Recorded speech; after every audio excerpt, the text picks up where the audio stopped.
Hello and welcome guys. तो आज की हम इस वीडियो में देखेंगे कि इफ़ एल्स कंडीशन हम अपने प्रोग्राम में कैसे अप्लाई कर सकते हैं, और इसके अलावा हम नेस्टेड इफ़ एल्स को भी देखेंगे और कुछ बेसिक और by default C plus plus के मैथ फंक्शंस होते हैं, तो हम उनको भी देखेंगे कि ये फंक्शंस क्या होते हैं और ये कैसे वर्क करते हैं। तो लेट्स गेट स्टार्टेड।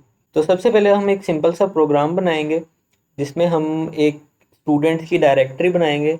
तो बेसिकली हम क्या करेंगे कि हम कुछ स्टूडेंट्स को अपने कांस्टेंट जो होंगे उनमें रख देंगे, और कोई भी यूज़र आएगा वो मैन्युअली अपना नेम का जो है वो कैरेक्टर्स इनपुट करेगा। तो उसके कैरेक्टर की बेस पर हम इफ एल्स कंडीशन लगाते हुए उसका नेम गेस करेंगे। तो it's kind of students directory. तो हम इसको अब इम्प्लीमेंट करते हैं कि ये कैसे काम करेगा। तो सबसे पहले मैं इधर कांस्टेंट बना लेता हूँ, कोई 3 या 2 स्टूडेंट्स के कॉन्स्ट स्ट्रिंग, क्योंकि वो नेम होना है तो उसको स्ट्रिंग में स्टोर करना पड़ना है। तो एक स्टूडेंट का नाम मैं रख लेता हूँ अली, दूसरे स्टूडेंट कॉन्स्ट स्ट्रिंग, इधर स्टूडेंट का वेरिएबल नेम भी लिख देता हूँ स्टूडेंट ए, और जो दूसरा कॉन्स्ट का नेम है वो स्टूडेंट बी फॉर एग्जांपल कर लेते हैं, और इसकी मैं वैल्यू कर देता हूँ फैज़ान। तो ये मैंने अपने दो कॉन्स्टेंट्स को डिफाइन कर लिया। नेक्स्ट अब मैं इफ़ एल्स कंडीशन लगाकर, just simple if else condition लगा के, depends upon the first character of their names, मैं ये गैस करूँगा कि वो स्टूडेंट कौन है। ठीक है, हम जस्ट अभी के लिए इमेजिन कर लेते हैं कि हमारी डायरेक्टरी में जस्ट 2 स्टूडेंट्स हैं, क्योंकि हम बहुत बेसिक से स्टार्ट कर रहे हैं तो हमें अभी इतना डीपली जाने की ज़रूरत भी नहीं है। तो हम जस्ट अपना program as simple as possible रखते हैं और इमेजिन करते हैं कि हमारी एक डायरेक्टरी है, उसमें जस्ट 2 स्टूडेंट्स हैं, और depending upon the first character of their name, तो हम ये गेस करेंगे कि वो कौन सा स्टूडेंट है। तो इधर मैं उनका नेम के फर्स्ट कैरेक्टर को इनपुट करने के लिए मैं एक वेरिएबल डिफाइन कर लेता हूँ। तो उसको मैं 4 में स्टोर करूँगा, तो मैं रख लेता हूँ 4, और कैरेक्टर स्टोर करवाने तो मैं उसका नाम सी एच रख देता हूँ। और नेक्स्ट मैं कर लेता हूँ कि उससे इनपुट लूँगा, और उससे पहले मैं उसको कुछ टेक्स्ट शो करवाना चाहता हूँ। तो मैं सी आउट करूँगा कि please enter the first character of your name. और इधर वो अपने नेम का फर्स्ट कैरेक्टर इनपुट करेगा, और इधर हम उससे इनपुट ले लेते हैं। तो इनपुट क्या होगी, सी एच में स्टोर हो जाएगी। और इधर हम अपनी इफ एल्स कंडीशन लगा देते हैं कि if C H equals to A, that means कि अगर फर्स्ट जो करेक्टर है उसके नेम का वो ए से स्टार्ट हो रहा है, तो प्रोबेबली हमारे स्टूडेंट का नेम होगा अली, जो कि हमने स्टूडेंट ए वेरिएबल में रखा, सॉरी कांस्टेंट में रखा हुआ है। तो मैं इधर सी आउट करवा दूंगा। तो लिख देते हैं जी, योर नेम इज, और इधर मैं अपने पहले कॉन्स्ट का नेम इधर प्रिंट करवा देता हूँ, स्टूडेंट स्टूडेंट ए।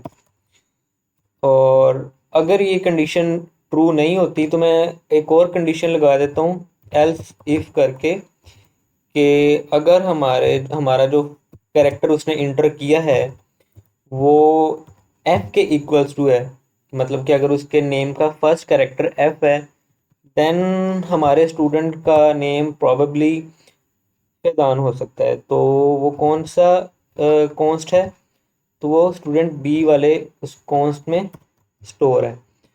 लेकिन अगर हमारे पास कुछ ऐसा केस आ जाता है कि ना वो स्टूडेंट ए में आ रहा है और ना वो स्टूडेंट बी में आ रहा है, मतलब कि यूज़र कोई एक थर्ड कैरेक्टर वो इंटर कर देता है, तो उसके लिए भी हमारे पास कोई चीज़ होनी चाहिए, हमारे पास कुछ ऐसा स्ट्रक्चर होना चाहिए कोड में कि वो उस चीज़ को भी हैंडल कर सके। तो उस केस में हम क्या करेंगे, उस केस में जस्ट हम एल्स कंडीशन लगा देंगे। अगर ये दोनों केस ट्रू नहीं होते, ये दोनों कंडीशंस ट्रू नहीं होती, तो फिर हम क्या करेंगे कि हम करवा देंगे, सी आउट करवा देंगे कि your name is not found and that's it.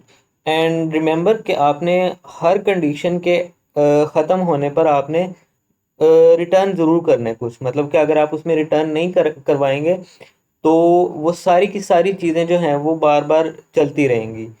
Like ऐसे नहीं होगा कि वो लूप में चलती रहेंगी, लेकिन ये चीज़ जो है वो फिर वो उस चीज़ को फिनिश नहीं करेगा। फॉर एग्जांपल अगर हमारी कंडीशन जो है वो ए पर ख़त्म हो गई है, दैट मीन्स कि हमारा इधर प्रोग्राम एंड हो गया, हमारी आगे वाली कोई चीज़ नहीं चलनी चाहिए।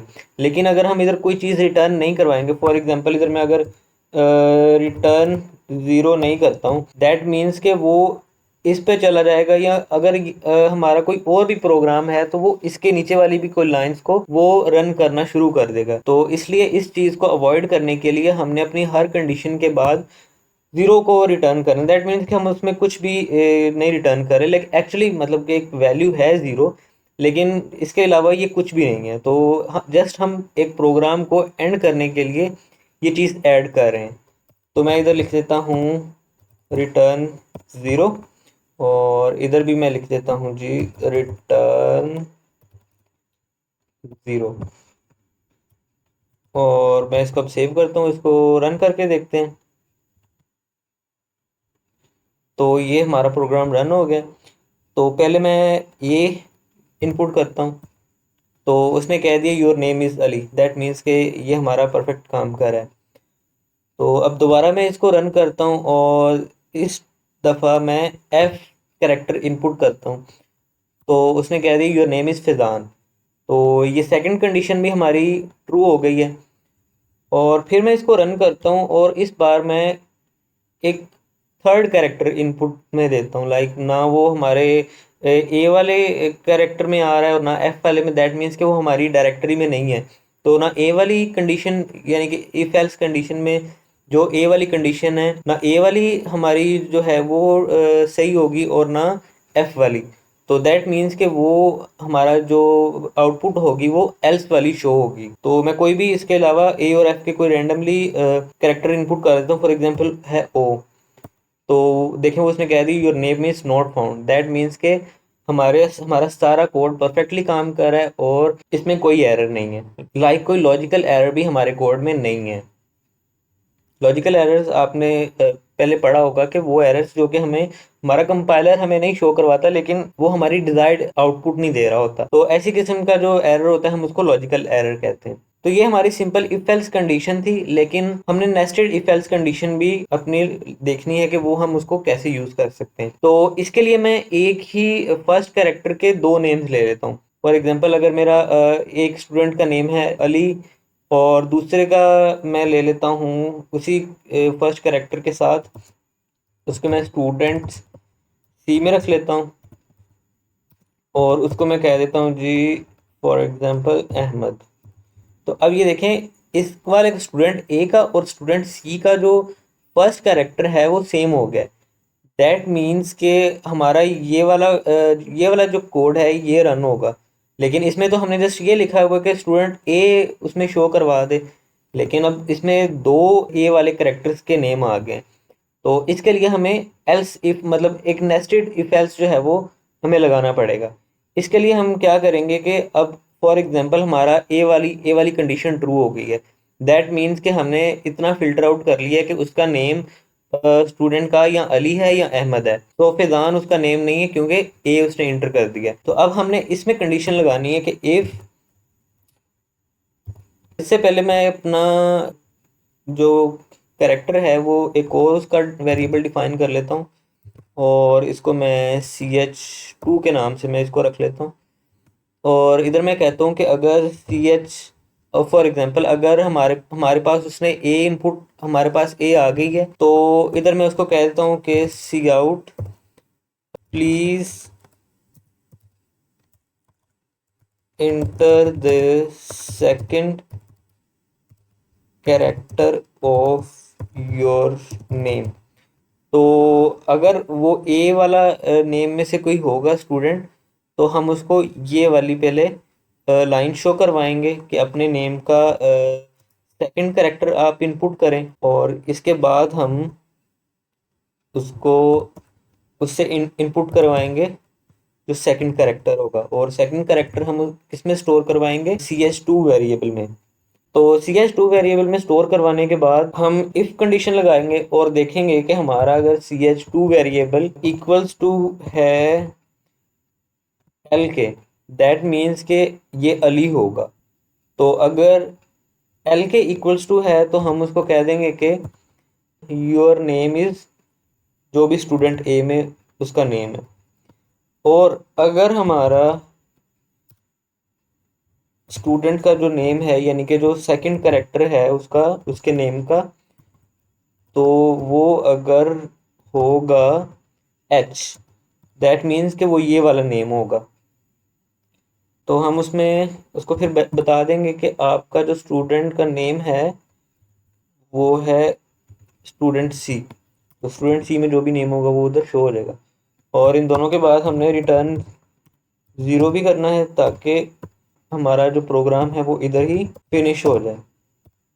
लेकिन अब आपने देखा है कि जो सेकंड करेक्टर है वो या तो एल हो सकता है या वो एच हो सकता है, अगर वो हमारी डायरेक्टरी में से हमने उसको शो करवाना है। लेकिन फॉर एग्जांपल ऐसा भी केस आ सकता है कि जो उसका सेकंड करेक्टर है वो ना तो एल होगा और ना ही एच होगा।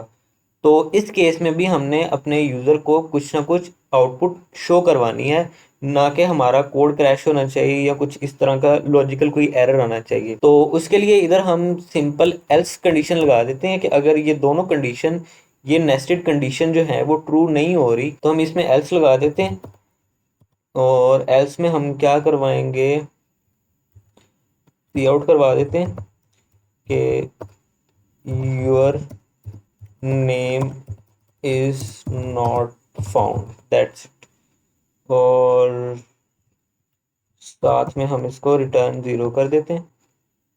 एक बार मैं अपना कोड देख लूँ कि इसमें कोई एरर तो नहीं आ सकता, कि या एरर की कोई गुंजाइश तो नहीं है। तो फिलहाल तो मुझे कोड बिल्कुल परफेक्ट लग रहा है। इसको सेव करके रन करते हैं। तो वो अब हमसे अपने नेम का फर्स्ट कैरेक्टर मांग रहा है, तो मैं सबसे पहले कोई रैंडम कैरेक्टर देता हूँ जो कि हमारी डायरेक्टरी में नहीं है, फॉर एग्जांपल ई। तो उसने कह दिया कि your name is not found. तो अभी जो कोड एग्जीक्यूट हुआ है वो बिल्कुल एंड वाली लाइन वाला कोड एग्जीक्यूट हुआ है, ये वाला, क्योंकि वो कैरेक्टर ना तो ए था और ना ही एफ था। तो उसने इन दोनों कंडीशंस को बाईपास करते हुए ये वाली जो स्टेटमेंट है वो हमारी प्रिंट करवा दी है। लेकिन अगर हमारी ये वाली कंडीशन ट्रू होगी तो वो ये वाली चीज़ जो है वो प्रिंट करवा देगा। तो अब हम ये वाला कोड एग्जीक्यूट करके और इस चीज़ को शो करवाएंगे कि ये क्या शो होती है कि नहीं आउटपुट में। तो अगर मैं एफ इंटर करता हूँ तो उसने कह दिया कि योर नेम इज़ फैज़ान। इस वक्त तक तो हमारा कोड बिल्कुल लास्ट टाइम की तरह ही चल रहा है, कि जैसे हमने सिंपल इफ एल्स कंडीशन लगाई थी, तो ये वही चीज़ अभी तक काम कर रही है। लेकिन अगर हमारा जो यूज़र है वो इनपुट कर देता है ए, तो अब हमने देखा है कि हमारी डायरेक्टरी में ए करेक्टर के दो नेम्स हैं जो ए से शुरू हो रहे हैं। तो अब वो हमारी जो सेकंड कंडीशन है, यानी कि जो नेस्टेड हमने इफ एल्स कंडीशन लगाई है, वो अब एग्जीक्यूट होना शुरू हो गई है, क्योंकि अब पहला करेक्टर ए आ गया है। तो अब उसने कहा है कि अपने नेम का सेकंड करेक्टर भी जो है वो हमें इंटर करें। तो मैं उसको कह देता हूँ कि मेरे नेम का सेकंड करेक्टर आई है। तो आई हमारे जो डायरेक्टरी है उसमें आई करेक्टर नहीं एग्जिस्ट करता, तो इसलिए सेकंड नंबर पे आई करेक्टर कोई भी नहीं है।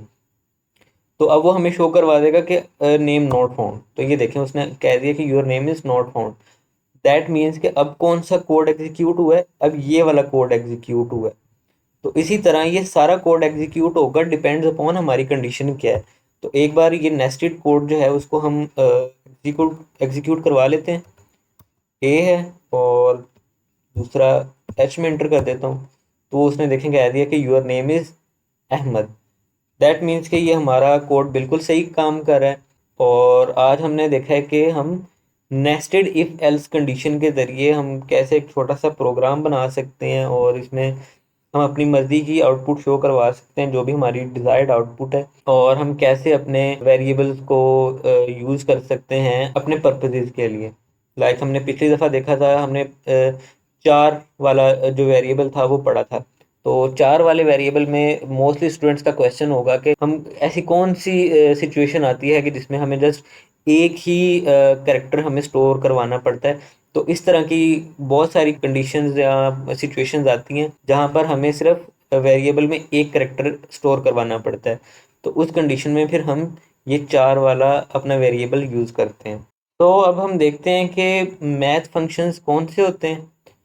तो मैथ फंक्शंस के लिए मैं ये अपना कोड रिमूव कर देता हूँ। ये जितना भी कोड है इसको मैं रिमूव कर देता हूँ।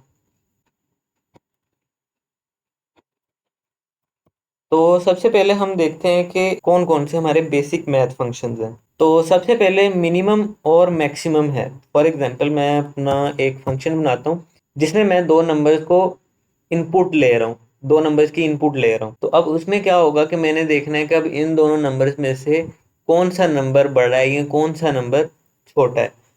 अपनी डिजायर्ड आउटपुट हासिल करने के लिए हम मिन और मैक्स, ये दो कीवर्ड्स हैं, इनको यूज़ करते हुए, ये एक्चुअली मैथ फंक्शंस हैं, इनको यूज़ करते हुए हम ये अपना फंक्शन जो है या अपना कोड जो है वो लिख सकते हैं।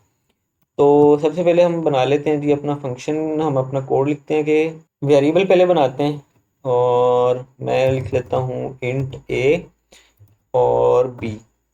तो दो इंटीजर वेरिएबल्स मैंने डिफाइन कर दिए हैं। अब मैं इधर प्रिंट करवाता हूँ कि please inter your first number, और साथ में हम अपना फर्स्ट नंबर सी इन करवा लेते हैं। फर्स्ट नंबर को मैं ए वाले वेरिएबल में रख लेता हूँ, और फिर मैं सी आउट करवाता हूँ कि please inter your second number. Sorry, number के स्पेलिंग गलत थे। और इधर मैं अपना सेकंड नंबर भी सी इन करवा लेता हूँ, और उसको मैं बी वाले वेरिएबल में स्टोर करवाता हूँ। तो अब मैंने देखना है कि मेरा कौन सा नंबर बड़ा है और कौन सा नंबर छोटा है। तो मैं इधर सी आउट करवा लेता हूँ, और इधर लिखता हूँ जी द बिगर या मैक्सिमम वैल्यू नंबर इज, और इधर मैंने और कुछ भी नहीं करना, सिंपल मैक्स लिखना है। और इस मैक्स में मैंने क्या करना है, अपनी ए वाली इनपुट और बी वाली इनपुट रख देनी है। अब ए वाली इनपुट में भी हमारा इंटीजर आ जाएगा और बी वाली इनपुट में भी इंटीजर आ जाएगा। तो अब वो इन दोनों को कंपेयर करेगा खुद ब खुद, और जो भी हमारा बड़ा नंबर होगा या मैक्सिमम वैल्यू वाला नंबर होगा वो हमें रिटर्न कर देगा। तो इसको सेव करते हैं और रन करते हैं। तो हमसे वो पहला नंबर मांग रहा है, तो मैं इसमें 10 इंटर करता हूँ। दूसरा नंबर मांग रहा है, वो मैं 5 करता हूँ। तो ये देखें, उसने कह दिया the bigger maximum valid number is 10। तो हमें पता है कि जो 10 है वो एज कम्पेयर टू 5 बड़ा है। तो ये हमारा जो कोड है ये परफेक्टली काम कर रहा है। तो इसी तरह अगर हमने अपना कुछ छोटा नंबर देखना हो कि हमारा छोटा नंबर कौन सा है, तो मैं इधर मिन लिख देता हूँ, मतलब मिनिमम वैल्यू। अब ये हमारी मिनिमम वैल्यू रिटर्न करवाएगा। और इधर मैं थोड़ा सा इसको चेंज कर देता हूँ, स्मॉलर या मिनिमम वैल्यू नंबर इज, और इसको अब रन करते हैं। इधर मैंने 1000 लिख दिया और इधर मैंने 988 लिख दिया। तो अब देखें उसने कहा है द स्मॉल या मिनिमम वैल्यू नंबर इज 988। तो अब देखें कि 1000 और 988 में से जो स्मॉलर नंबर है वो 988 है। तो उसने अब हमें 988 रिटर्न करवा दिया। तो ये तो दो फंक्शंस थे, सिंपल हमें मिनिमम और मैक्सिमम वैल्यू रिटर्न कर रहे थे।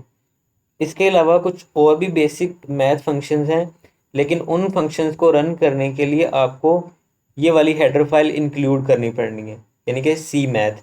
ये जो अभी अभी जो हमने मैथ फंक्शंस देखे हैं मिनिमम और मैक्सिमम, इसके लिए आपको सी मैथ हेडर की ज़रूरत नहीं है। लेकिन अब नेक्स्ट जो भी हम फंक्शंस मैथ फंक्शंस देखने वाले हैं उसमें हमें सी मैथ हेडर की ज़रूरत है। उसके लिए आपको ये सी मैथ हेडर इंक्लूड करना पड़ेगा। तो इधर मैं अपना सेकंड इनपुट रिमूव कर देता हूँ और इधर जस्ट हम अपना नंबर इंटर कर देते हैं।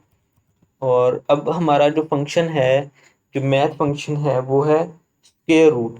हम जस्ट एक मैथ फंक्शन जो है वो लिखेंगे और उसके अंदर अपनी वैल्यू स्टोर करवाएंगे और वो हमें उसका स्क्वायर रूट जो है वो रिटर्न करवा देगा। तो स्क्वायर रूट लेने के लिए हम एक कीवर्ड लिखेंगे, SQRT। और हम एक ही वेरिएबल की में इनपुट ले रहे हैं जो कि ए है और उसी में स्टोर करवा रहे हैं। तो इधर मैं इसको थोड़ा सा चेंज कर लेता हूँ, द स्क्वायर रूट,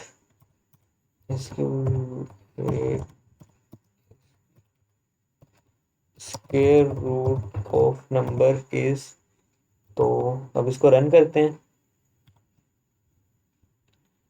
मैंने इसको 9 दे दिया नंबर, तो उसने हमें 3 रिटर्न करवा दिया। दैट मीन्स कि ये उसने हमें स्क्वायर रूट दे दिया।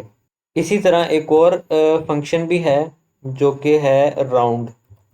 तो उसको हम सिंपल राउंड कीवर्ड से ही लिखते हैं, ROUND। और इसमें the round round of number is, और इसमें हम इंट की बजाय हम फ्लोट में स्टोर करवा लेते हैं, क्योंकि हम इसमें डेसिमल नंबर स्टोर करवाने लगे हैं, तो इसलिए हम इसको फ्लोट में स्टोर करवाएंगे। तो इसको सेव करके रन करते हैं। तो मैं इधर लिख देता हूँ 12.4। उसने हमें 12 रिटर्न करवा दिया है। और अगर मैं इधर लिख देता हूँ 12.6, तो वो हमें 13 रिटर्न करवा देगा। इसी तरह एक और मैथ फंक्शन भी है जिसे हम सील कहते हैं। तो सील एक्चुअली हमें हमारे जो भी डेसिमल मतलब पॉइंट के बाद कोई भी हमारा आगे जो नंबर हो, वो उससे उसको राउंड ऑफ करके एक्चुअली नेक्स्ट नंबर वो हमें शो करवा देता है। फॉर एग्जांपल, अगर हमारे पास एक नंबर है जस्ट लाइक 2.1, तो हम राउंड वाले फंक्शन में तो देखते हैं वो 2.1 हो तो वो हमें 2 रिटर्न करवाएगा। लेकिन जो सील वाला फंक्शन है उसमें वो हमें 2 रिटर्न नहीं करवाएगा, वो हमें 3 रिटर्न करेगा। तो इसको एक दफ़ा प्रैक्टिकली भी देख लेते हैं। तो सील फंक्शन को रन करने के लिए हमें सील कीवर्ड लगाना पड़ता है और इसमें फ्लोट इनपुट ही हमारे पास आएगी। इसको रन करते हैं और मैं इसमें कोई भी 12.1 दे देता हूँ। तो ये देखें उसने हमें 13 रिटर्न करवा दिया। अगर ये 12.01 भी यानी कि 12 से थोड़ा सा भी ऊपर नंबर होगा, तो वो हमें नेक्स्ट नंबर में वो ऐड करके आउटपुट हमें दे देगा। तो ये थे कुछ बेसिक मैथ फंक्शंस। और इसके साथ जो आज हमने देखा है इफ एल्स कंडीशन और नेस्टेड इफ एल्स कंडीशन। तो that's up for today. I hope कि आपको इस वीडियो में बहुत कुछ सीखने को मिला होगा। अगर आपको ये वीडियो अच्छी लगी हो तो काइंडली इस वीडियो को लाइक करें और इस चैनल को सब्सक्राइब करें। Thank you so much.